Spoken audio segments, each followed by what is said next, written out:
അൽ Farooq literature ഫെസ്റ്റിവലിന്റെ ഭാഗമായി നടത്തിയ ആദ്യ പൈതൃക യാത്ര ചെറുപൊന്നാനി എന്നറിയപ്പെടുന്ന നെല്ലിക്കുത്തിലേക്കായിരുന്നു.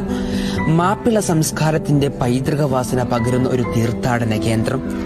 ഞങ്ങൾ ആദ്യം ചെന്നെത്തിയത് നെല്ലിക്കുത്ത് ആലിമുസ്ലിയാർ സ്മാരക ലൈബ്രറിയിലായിരുന്നു. കാലം ചുമന്നു വെച്ച പഴയ കിതാബുകളുടെ മണമായിരുന്നു അവിടെ. ആ ചുമരുകൾക്ക് കഥകളേറെ പറയാനുണ്ടായിരുന്നു. ബ്രിട്ടീഷ് സാമ്രാജ്യത്തിനെതിരെ ധീരമായി പൊരുതിയൊരു ജനതയുടെ സമരകഥകൾ. ചരിത്രകാരനും എഴുത്തുകാരനുമായ നെല്ലിക്കുത്ത് അബ്ദുറഹ്മാൻ മുസ്ലിയാരുമായിട്ടായിരുന്നു ആദ്യ കൂടിക്കാഴ്ച. അദ്ദേഹം ആ പൈതൃകത്തിന്റെ താളുകൾക്ക് പുതിയ അർത്ഥങ്ങൾ നൽകി. മറന്നുപോയ അധ്യായങ്ങൾ തുറന്നു കാട്ടി. ഞങ്ങൾ ചരിത്രത്തിന്റെ കാലടികൾ തിരിച്ചറിഞ്ഞു. അവിടെ തികച്ചും യാദൃശികമായി ആലിമുസ്ലിയാരുടെ പേരക്കുട്ടിയെ കണ്ടുമുട്ടിയപ്പോൾ ആ ചരിത്രത്തിന്റെ ശ്വാസം ഈ മണ്ണിൽ ഇപ്പോഴും ജീവിക്കുന്നുണ്ടെന്ന് ഞങ്ങൾക്ക് ബോധ്യമായി. ആലിമുസ്ലിയാരുടെയും വാരിയംകുന്നത്ത് കുഞ്ഞഹമ്മദ് ഹാജിയുടെയും വീടുകൾ നിന്നിരുന്ന സ്ഥലങ്ങൾ സന്ദർശിക്കുമ്പോൾ മനസ്സ് ഒരു നിമിഷം നിശ്ചലമായി. ഈ മണ്ണിൽ നിന്നാണ് ആ സമരത്തീപ്പൊരി ഉയർന്നത്. പിന്നീട് ആലിമുസ്ലിയാരുടെ കിതാബുകൾ കണ്ടു.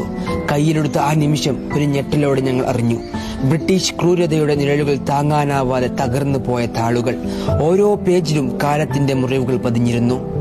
സ്വന്തം മണ്ണിൽ സ്വാതന്ത്ര്യത്തിനു വേണ്ടി പോരാടിയൊരു ജനതയുടെ ധീരതയും ചങ്കുറപ്പും ഞങ്ങൾ അനുഭവിച്ചു.